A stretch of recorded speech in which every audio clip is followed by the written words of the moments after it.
Good morning. Good morning and welcome to our first session of Indigenous Education Week 2020. We're really lucky to start this beautiful day off with a lovely elder from Atikameksheng.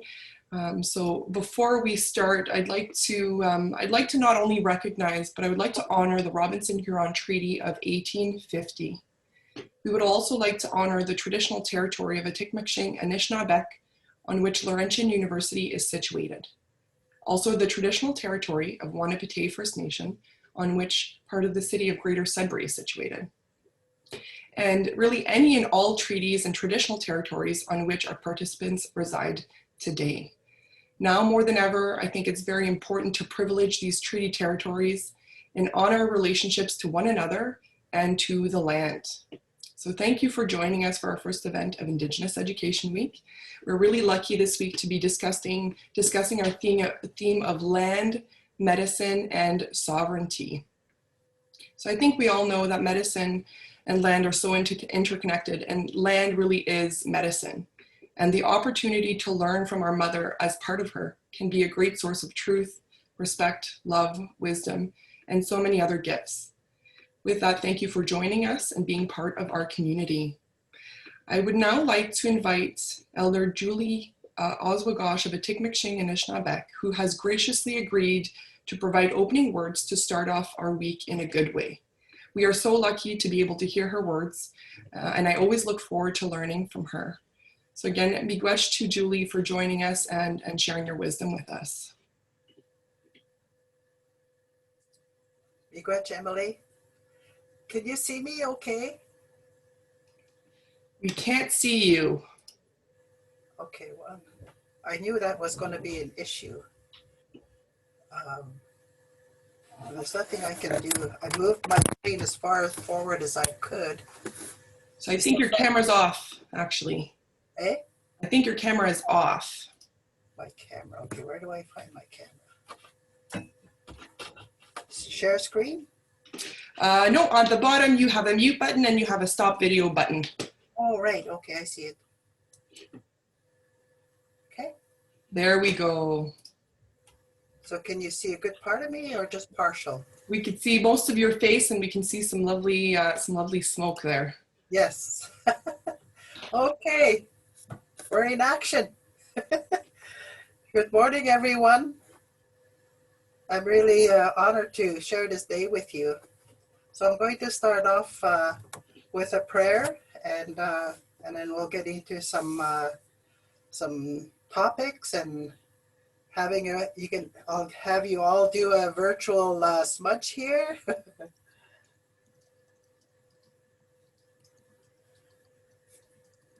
So Bosho,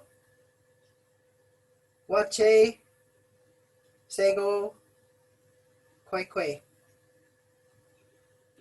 Bosho Shamnedo, Mishom Sukluk Misak. Asema, Iminago Meh, Benat Melgiang Shebangi. Miigwech the kit Memino Giam the Bang Mandagishat, Miigwech Game under the Matsawin, Miigwech get Nessewin. Miigwech Kenegego Gamisha. Miigwech the kit Minnaby, update Gary Wizak doing Wishanagadening, Mimandagami the Gusing Manda Bematsawin. Miigwech the kit Megis is Minogi Gibenavian. Miigwech the kit Mishkak McQuay, Gagishanagade Manda Kenegego book now when Kaziang Marking. Miigwech the kit Mishamagna Shek Mino Shabagmishquel, go to Chawasa Nanagana Shatan and the Skip Scabio Gan and the Sky. Mimadagami the Gusing Manda Bematsawin. Minoge McQuenmananike Benochi, Benoshkinichik, gave we shall the mot game under the Matsawin. Minoge McQuenmananike Oxygic, Minoge Bakti Mayajik, gave we shall the mot game under the Matsawin. Minoge McQuenmananike Ashugan Majajik. Shemnedo Misham Saknuk Misak. Chimigwech Mandagishgat. Minoge not Moshnage where the Wishig, the young we Wishnagden Miss Young. Minoge Mandage hit Mother Deboy would bottoming Manda Bematsu and Manda Kenigay shaking. Is a kid among gay waiting a deboy. Archimiwech Mandagishat, Miigwech. So in that prayer, I gave gratitude for everything that's here for us in creation. And we also acknowledge the veterans, the women and the men that went out to war, and for the ones that hadn't returned and the ones that have. For that is what we have today. So we honor that, honor those men and women. So and also to honor for this week, the celebrations and the awareness of the Treaty Week, the Robinson Huron Treaty. It's really important that we don't forget those stories and not to forget the stories of the veterans, of the men and women. Um, One of the things I just really wanted to bring up was I was reading a story of a man. I'm thinking it's in Alberta, but you remember that movie? Uh, what was it called? It slips my mind. But anyway, it's Cold Talkers, Wind Talkers, and we actually had Code Talkers here in Canada as well. So these brothers were from Alberta, and they were sworn to secrecy. They couldn't let anyone know that the part that they played in the wars. And but before he passed, he gave his story. He broke that silence, because I think it's really important that we know as Canada that we did have code talkers, and that a lot of our people played important roles you know in the war, just like that Francis Peg Magabo. He was a really sharp sniper. So those are the kind of stories that we don't people don't hear about. So it's just a little bit of that awareness of our veterans, and the roles that some of them played in. So I just wanted to acknowledge them, because yesterday was the Aboriginal Veterans Day. So there's a whole wide of discussion today in this time with you. But I also want to acknowledge, I guess, when we talk about our land means so much to us, and what it provides for us. Shkak she provides everything for us. So when we look at what's happening right today, this COVID-19, how devastating it is for everyone, all across the nation, and across the ocean, that it's really time for us to really look at what we have that and what we can do to save ourselves from going into the stores, the risk of exposing ourselves. So one of the things is that a long time ago, our people used to be had to farm. They planted gardens, and I remember as a child, my grandfather, he always had a farm. He always planted. He always had this big garden, and I know like that's a true for so many of other communities. They had these big gardens, and where we had to help as children, and we sort of got away from that probably in the around in the 80s. Uh, you know, I know for our community here, um, we don't have those gardens anymore. We've tried to have gardens, and but they're very small. In harvesting. But I think it's something we really need to look at is maybe finding areas of where these gardens could grow really fruitfully, because we really have to rely on our resources of what we could do, and the main staples for our community, and especially when we have the many different diseases that our people encounter, like diabetes, heart disease, you know cancer. We have our medicines that we have. I always say that our backyard, the bush, is our pharmacy. We have a natural pharmacy, but it's identifying what we have there to be able to help our people. And we have a few that we know, like we know cedar. Cedar is good for making a tea. Cedar is good for washing. cedar is good for, for different illnesses and just for well-being. You can make a cedar tea and let that let the vapors go through your home, especially, try to uh, kill the any airborne bacteria is by boiling tea. And there are other medicines. You could boil white pine needles. You could boil sage. Let the vapors go through your home. So there's many medicines out there. It's just identifying what they are. And I know that that Joe Betwadakut with the Creator's Garden, you can get a lot of info from his website.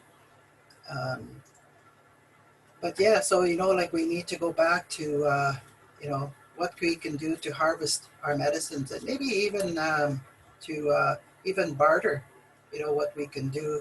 Preserving, canning. Begin that process so that it will have more staples over the winter. And one of the things that we love as a family here is that we love our beets. And I've always loved beets, and so this year was the first time we pickled beets, and they turned out really awesome. I found a great recipe on on YouTube, not YouTube, but I looked it up, and so that's a little bit of the what we can do is maybe exchanging recipes and finding uh, the ones that brings back memories from your childhood. Um, so that's a little bit about like when we look at you know trying to take care of ourselves, take care of our community. And I know in our community there's a couple of young men who've started to do that hydroponics and to see what kind of you know um, green food that we could that would sustain us and for our community. So there are we are doing different things as well, eh? Um, Also, if you have any questions, let us know, and or if you want to share a comment, I'm welcome to that as well. So when we look at Canada to where we are today, we there's so many changes that I've seen over the years. Since I was a young girl to where I am today, that's I'm in my 70s, and to be able to, to share the many changes that has happened, and we have come through these what would you call it? Uh, I guess there would be more. I guess pandemic would be one. Like when we look back, back in the day, we had the smallpox pandemic. We had the polio that came across, and then we lost a lot of people back then as well, and we've survived it, eh? And our old people, our old ones, they knew what to do, and they helped. And we had medicine people back in the day as well, um, who helped with those medicines. So when we look at, SARS happened a few years back, we've survived that as well. So, we will survive this COVID-19, but it may take longer than the past illnesses that have come through our communities. But to continue to have that gratitude, for that life, and to have gratitude even for that COVID-19, because it's teaching us lots. It's teaching us how to be at home, and how to you know, be with our families. And when we're not used to that, we're used to hustle and bustle, in and out of town, and our, that travel. People are, missing that travel. So, there's a lot of things that it's hindered us, but it's also teaching us a lot of things, and how to just be, not having that hurriedness in life, eh? to really look at what we have in our back door, to be able to go for that ride in the bush, be able just to go for that walk and really pay attention to what's out there, to listen to those birds, to feel that wind, to feel that, that sun, to be able to feel the breeze, all of that is good medicine. To be by the water, if you're, happen to be walking by, and just being listening to the trees, and look at the different species, and just see how tall they stand, how good that medicine is just to be out there in that bush. So there's so many things that we could reflect on, and when we look at the different things that happen, like when we look at our healing, there's many ways that we do our healing, and through drumming, hand drumming, listening to the big drum, listening to those songs, um, listening to the elders tell their stories, and it's always going back to the land. What does that land mean to us? And sometimes that understanding that when we have that fire, we talk to the spirits. And sometimes people don't identify, why we talk to the trees, why we talk to the water, why we talk to the air, we talk to the sun, everything in the universe. Like, why do we talk to them, eh? Talk to the plants, giving gratitude for their medicine that we put into our bodies. And when we look at hunting, and those animals, they only eat good medicine. They don't eat things that they know that doesn't belong to them, that doesn't go into their bodies. So when people hunt, I don't know if they put tobacco down, but I know when we're gifted some of that hunt, we always put our tobacco down for that life that animal gave up, so that we can enjoy that good medicine. So when we look at all of that, we give gratitude, and looking at the beauty of those animals. And people are showing, the pictures of um, of the animals that that they've come across, in their outings. So it's such a beauty when we look at creation, when we look at our medicines. Um, I know back in the day when I was working, that was one of the highlights of my work was at Atikameksheng, when working with the healers, and taking that one day out to go and harvest and identify the medicines, and the different medicines, right? And it's because they're like us, we all have names. So all the plants and trees and the grasses, they all have names. So once we begin to identify, their names, it's then we can acknowledge them, greet them when we see them. Our times when we go in the bush, they're just not a tree, they're just not a plant, but they all have names just like us. So those medicines are, is something that we also, like, make the time to learn and to help ourselves in our own way, because we can't always call on medicine people. We lost my clan brother. He passed away about 3 weeks ago now. So, like, we're losing our medicine people in the area. So it's really important for us now to begin pick up some of that knowledge, and to be able to do a little bit for our community, do a little bit for ourselves, to do that healing, and what we can do to clean our homes, clean our buildings. Um, so those kinds of things are really important.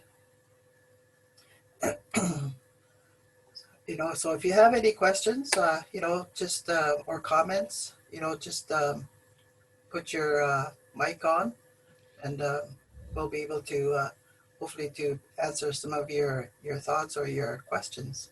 I think there might be some specific questions from Leslie.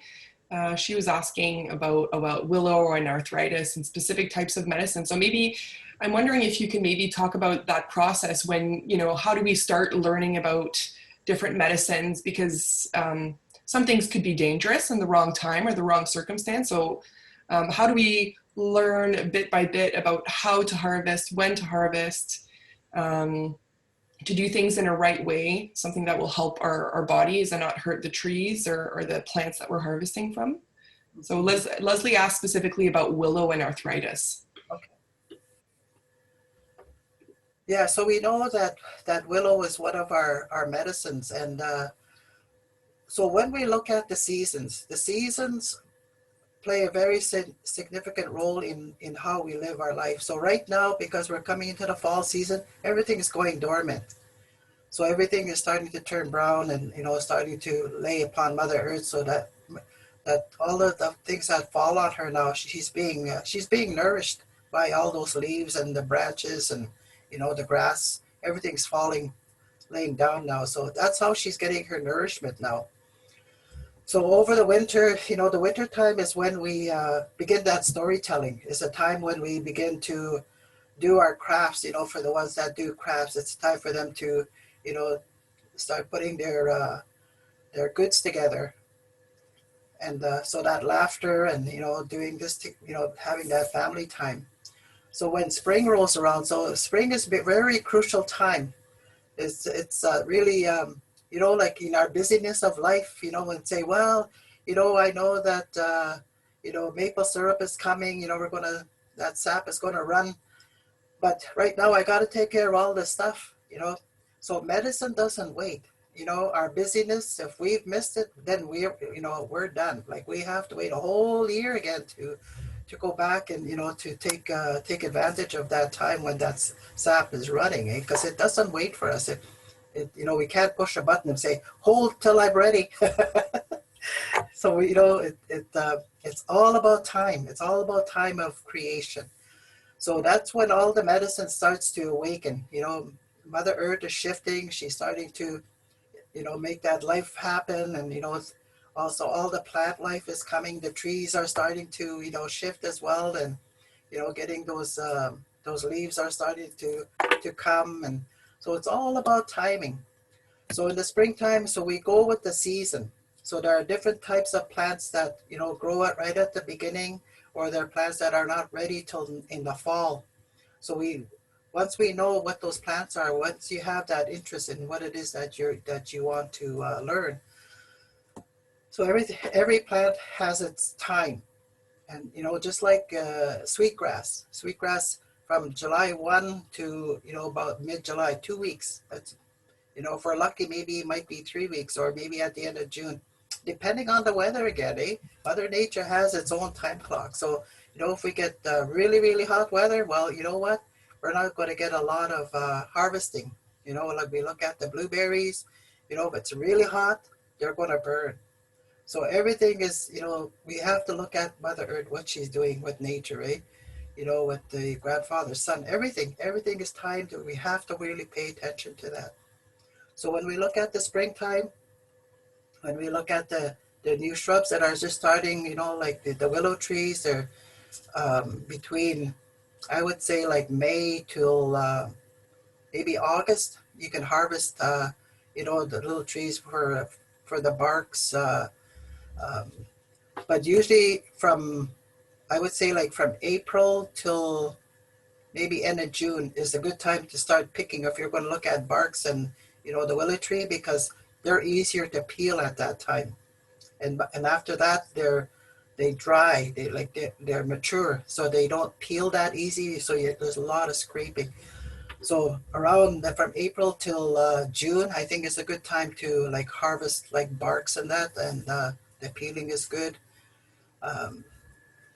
But yeah, so willow is one of the medicines that that you can use for pain. You can make it as a tea, or you can boil it down so that it's and you really have to pay attention to that, because from what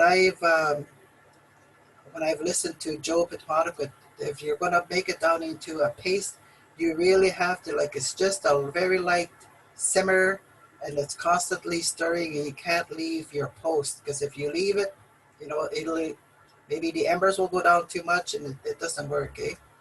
So that's a little bit what I know about taking care of the medicine, especially if you're going to do a paste, and to have it a longer ways to work with that is, in that fashion. So I hope that answers a little bit of willow, but mainly like any trees that, when we harvest any bark like tamarack, um, cedar, um, birch bark. Those are the times um, from April to May, because it's easier to peel and and to work with, and that's when it's very young, and the young medicine is it's really strong medicine. Mm-hmm. So that's a little bit of that. So it's always about timing. And for myself, like we don't go out as often anymore to go harvesting, like or letting the young people do that now. Crawling, getting on my knees is not so good anymore. We used to be able to crawl on the ground, pull up the roots, and we used to have so much fun back in the day. And but the medicines are always there. They're there if people want to learn, eh? That was really great, Julie, actually specifically talking about barks in general.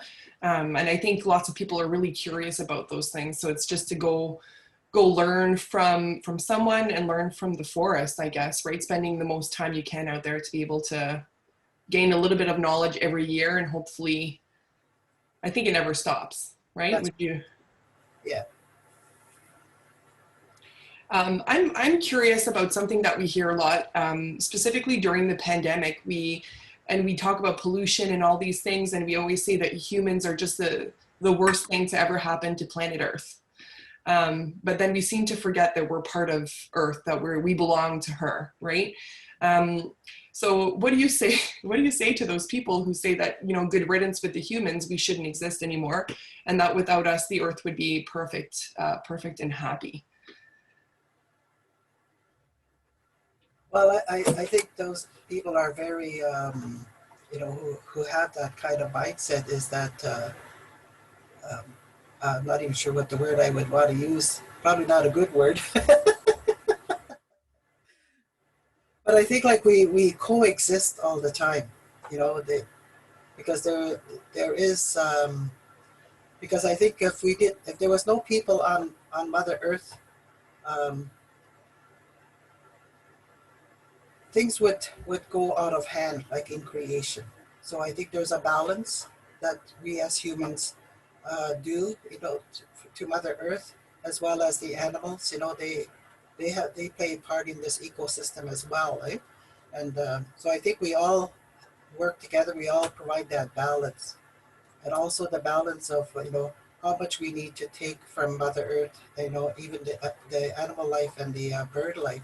So we have to pay attention to that. Like we don't want to shoot all the females, animals, or all the female birds, because then there will be no future, for that's going to come. Eh? So I think it's all about balance, and and recognizing that to have that respect for Mother Earth, and the wisdom to know that just to take what we need. So when we look at the land, and when we look at us as a people, and residential school played had a big role in how some of us, and many of us, have lost our language. Some were able to retain that language, very strongly today. And so that's awesome. So, the resources that we have today to revitalize our language is so important, because, as Anishinaabe people, um, that language, when we're out there in creation, when we communicate, that language is so important, because that was one of the gifts that the Creator gave us as a responsibility, was that language, because it has such a very depth meaning of how we communicate. And English speaking is that it, we can get our prayer across, but it's just different. Um, how we communicate. But this is what we have today is English, learning the English, and finding that balance as well. And I know that I grew up with my grandparents, and so they're the ones that gifted me that language when I lived with them since I was a baby till I left for residential school, and then I went back to go live with my mother after that, and she didn't know that I even spoke the language. So English was my primary language after that, and but the language was still there. So like I'm still learning because there are a lot of words that I don't know that I'm picking up along the way too, eh? So when we look at our ceremony, so when I was first asked, like you Quiqueneskna is just like I look around and they bring the smudge bowl out and says, oh yeah, okay, so I was learning words as I was going along. So it's such a it's and the language can be you could turn something around, like you could turn a word a little bit and it'll mean a complete different thing, eh? So I'm going to share with you a really uh, a story that made our people laugh so hard. And I had my grandson with me at that time. He was 7 years old, so he understood the language. So we went to the language conference in the Sioux that time, across the border here at Keewaydin. So, anyways, every year they have this the awards for the different in different categories, right up from junior kindergarten right up to post secondary. So each of the groups were all going up who were all given awards, and they all had to give their story or their gratitude in Anishnawbek. And so it came out to the post secondary person, a young man, and he I hope there's some language speakers out there because this is really funny. And uh, so, anyways, he starts his talk, and he says, "Jimmy Rich Young," he says, which means thank you for shitting, you know. And so right away he says, Miigwech Young. So he says, "I want to thank you for gifting me," was what he wanted to say, this opportunity or this award, And everybody in the audience, like there was about 500 people or so, just burst out laughing. There's my grandson, like he's keeled right over on the table. He was laughing so hard, and this young man, like he was so calm, he was so gracious, like he didn't even uh, he didn't even cast an eyelash. Like he just made the change. He just kept right on going. I don't know how he was after, but yeah. So the words can just change just a little bit. It'll mean totally something different, eh? So that was one of the humors, of our language. Like there's so much humor in the language, and so much laughter with our people, eh? So when we have that language, and I think that's why a lot of people are shy, or they don't want to speak the language because they're scared to make a mistake. But I think those mistakes are good because laughter too is good medicine. And so, there's nothing to be ashamed of. But I think in that human part of us is that, that shame has always been there. So, we carry that shame, a lot too. So, so that shame plays a lot why that hinders us from, learning anything new, and particularly our language, or any language, So, so that's a little, funny story I wanted to share with you. But like I still, when I think about it, I just laugh, and I usually share that story. And I don't know who that young man was, but like he was so calm, he was so collected, And so kudos to him, that he never wavered, and he just kept saying his gratitude. So much humility in learning any language. I think you really have to have some humor about yourself if you're going to be brave enough to try and say something new in a new language. I'm wondering if we can switch gears and talk about like spaces, learning spaces. So actually, you're the first person who introduced me to the world of the Sweat Lodge, and since then it's been such a fascinating thing to talk about, and it was a life-changing experience. And you received delegates from New Zealand, some Maori delegates. So it was really a beautiful experience. So I'm wondering how those kinds of experiences have helped you and people around you that come to you for this guidance. You know, we have a beautiful lodge on campus now, and you're seeing these spaces come up all over the place as centers for community to gather and also build community, build knowledge around medicines and around language specifically. So I'm wondering, what's your experience with all of these things before COVID, during COVID, and going into the future? How are we going to adapt to this world and still have these spaces to learn together? Yeah.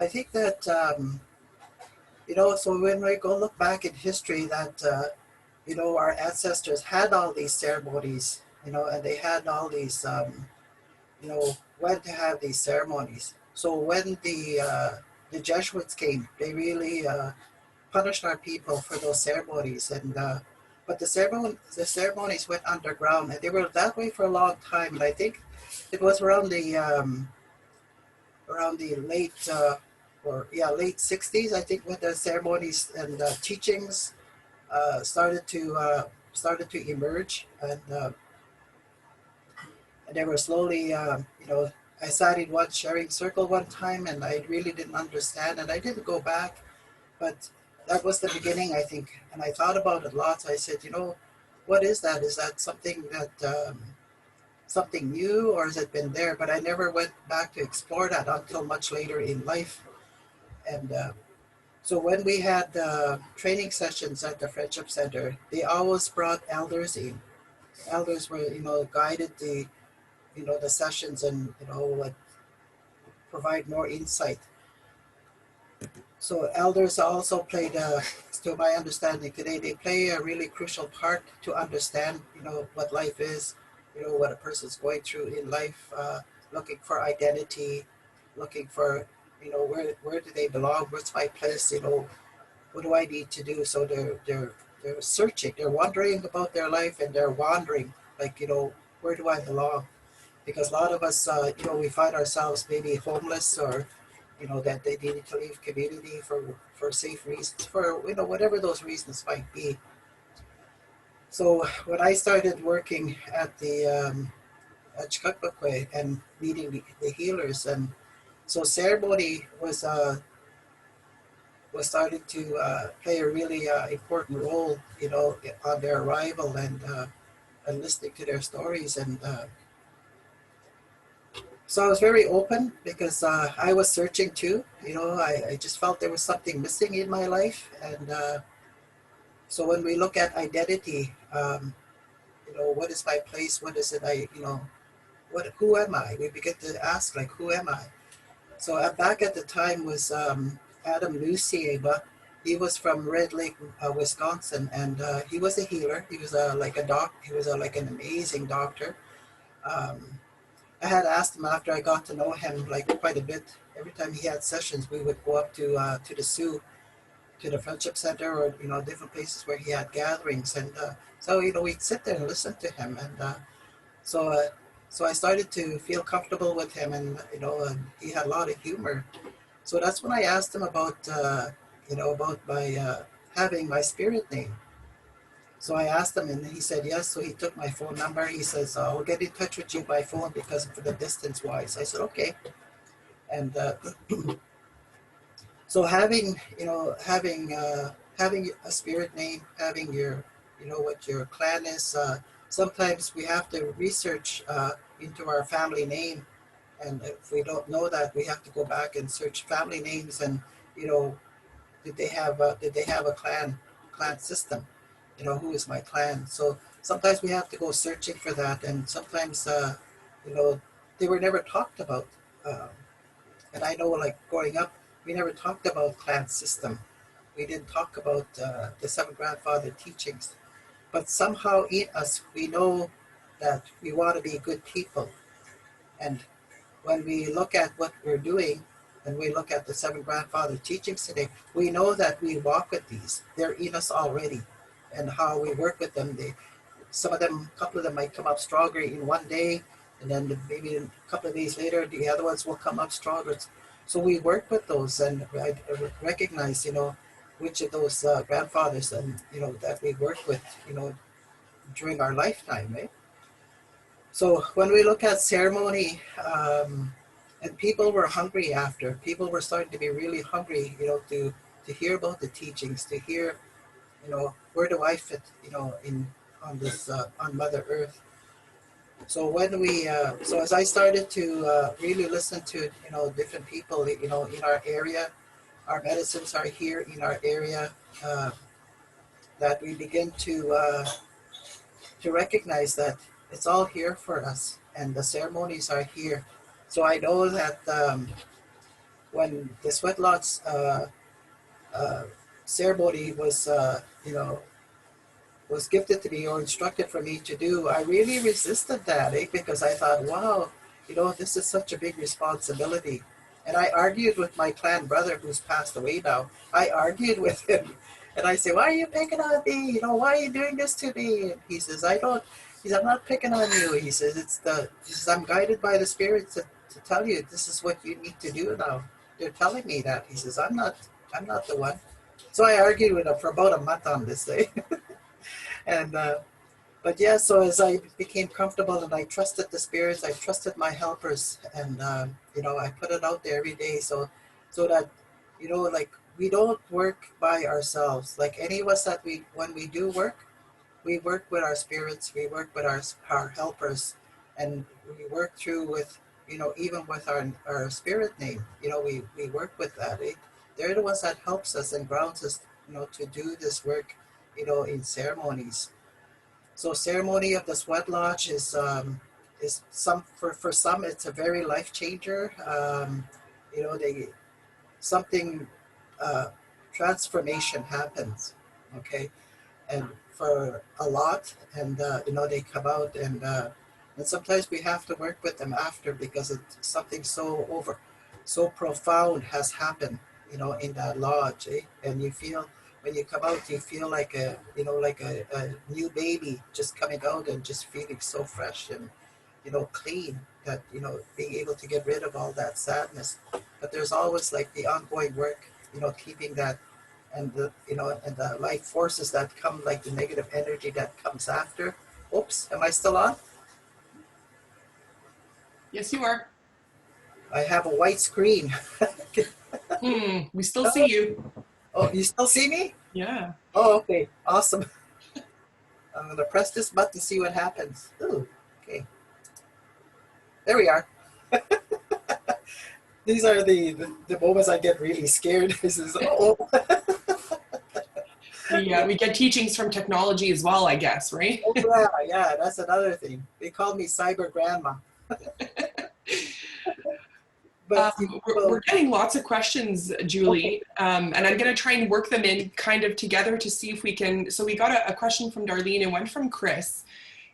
So thinking about tobacco and offering tobacco, so we do this when we harvest, or when we, for lots of reasons, tobacco is offered. So Darlene's question was about if you're not harvesting from a tree, but you're harvesting from the grounds, or other ways like that, are we still using tobacco? And it kind of leads into Chris's question about wanting to do things in a good way.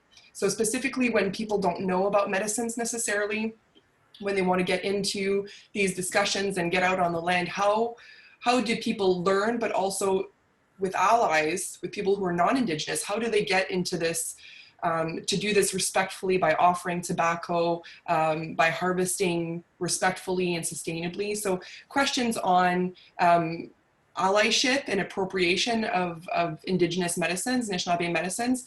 And also I think tobacco comes to play in that, and why we use tobacco when you collect things or harvest things or ask something of someone or of the earth.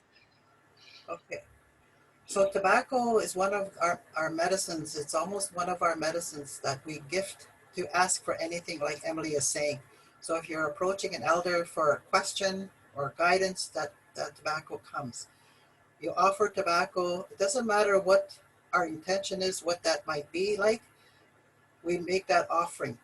You know, whether we're looking guidance from the tree, from the water, we always will make those tobacco offerings. Um, Even if it's just gratitude, you know, just gratitude, that feeling like, you know, I have so much, you know, that's been provided for me or gifted to me. So you can just put tobacco out in the bush or outside your home. And for any kind of ceremony, have tobacco there.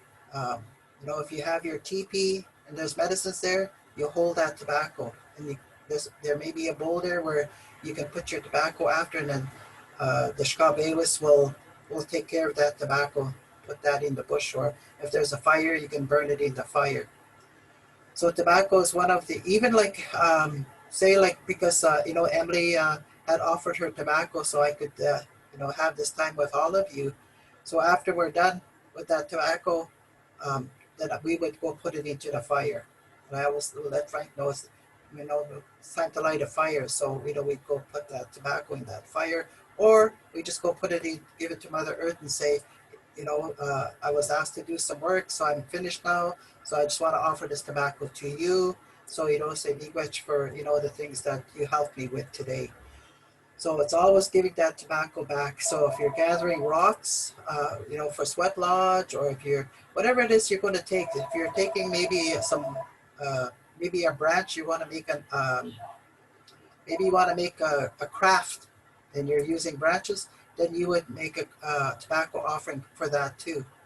And anything that you put back into the bush, you offer tobacco again, say miigwech for your help, you know, that whatever that help might be. So you always, you know, you put offerings down for whatever you're asking for, or whatever you're going to use for your medicines, or for craft making, or, you know, like maybe you're going to maybe make a birdhouse, or you're going to make something. So you offer tobacco for that. And then after you're done, if you're gifted with tobacco for some work, then you give that tobacco back into the bush, or you offer to the fire. And I remember back in the day, I was asked a lot of things, and I'd have these little tobacco ties all over the place. You know, there's some that were so cute, they were so tiny. I said, oh, how could they make these so tiny, you know? And I'd have them all over the place. And then when I started working with my clan brother, and he started talking about that tobacco, he says, after you're done with that tobacco, he says, all this tobacco that's gifted to me, he says, when I go home, I go burn that, he said. He said, so it's done its work. And I started thinking, oh, I have all of these little tobacco ties all over the place in my home.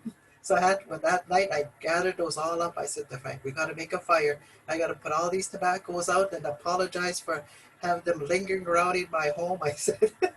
So now we know, like, you know, we take care of that right away after, you know, after this work is done. Hey, we take care of those tobaccos. So there's different things, but it's not to say that, you know, to feel bad. Oh, I didn't do that. You know, oh, you know, like, it's because you didn't know, you know, you weren't given the teachings, or they weren't shared back, you know, back then. But it's always good to ask the questions, and it's always good for young people, you know, to know this, so you begin to help each other, right?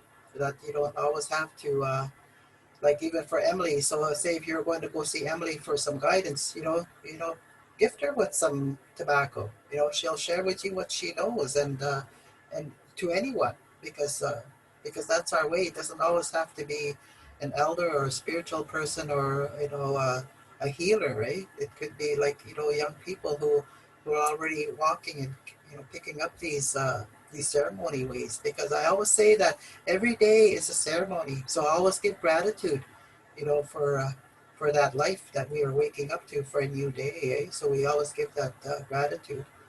So you know, that's a ceremony. You know, how we how we walk for that day, eh? With that goodness. Yeah. Thanks for that, Julie. I love that you say every day is a ceremony, and we forget that sometimes, I think. So it's always good to remember and to try and go back to that. Very, very important things to think about. So I think we answered those questions. I think we have one last question from Joey Wabi, who's very happy to hear. Hi, Joey. Do you want to ask your question yourself, Julie Lynn? Yeah, sure. Hi, Julie. How are you? Good, good, good. Good. I just want to say I always love hearing you speak, and you always share such good stories, and very interesting and funny also.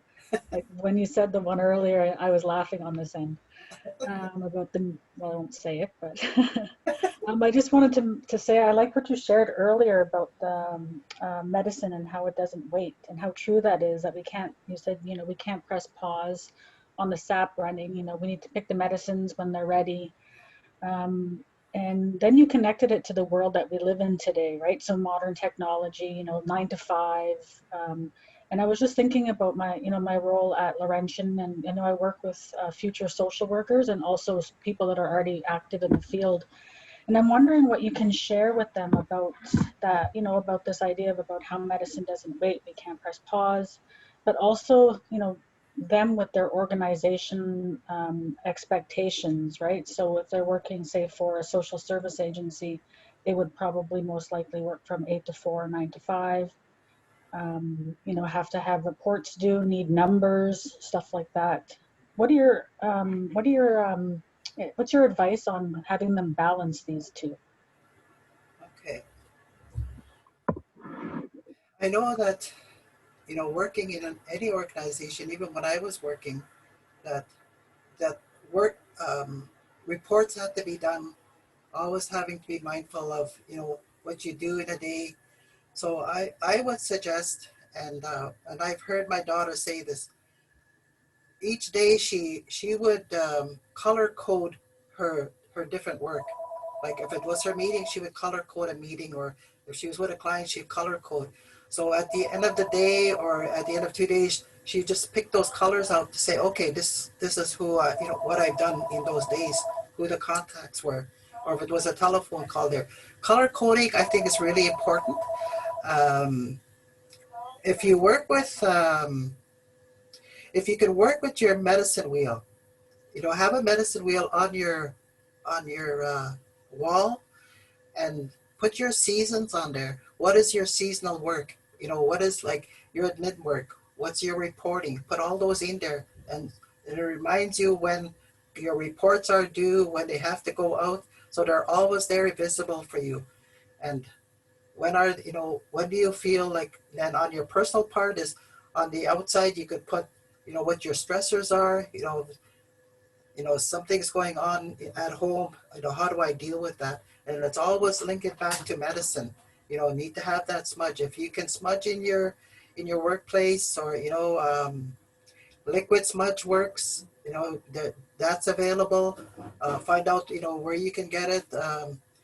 So there's different ways of finding that grounding of your spirit, so you don't feel that overwhelming.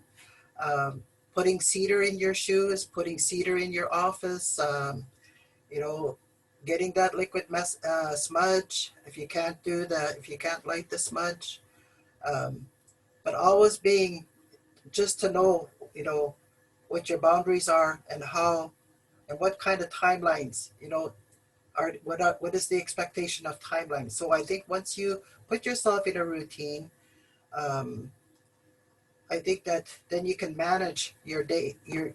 And some days are going to be more hectic than others, but I think the color coding of your work, of your the different things that you do in a day, I think that will really help. I was totally amazed with my daughter when she showed me her work, when she color coded all of her work. It's just like, then she knows exactly, even to what she's going to do in that next week. There's already color coding of what she's going to be doing, so she knows.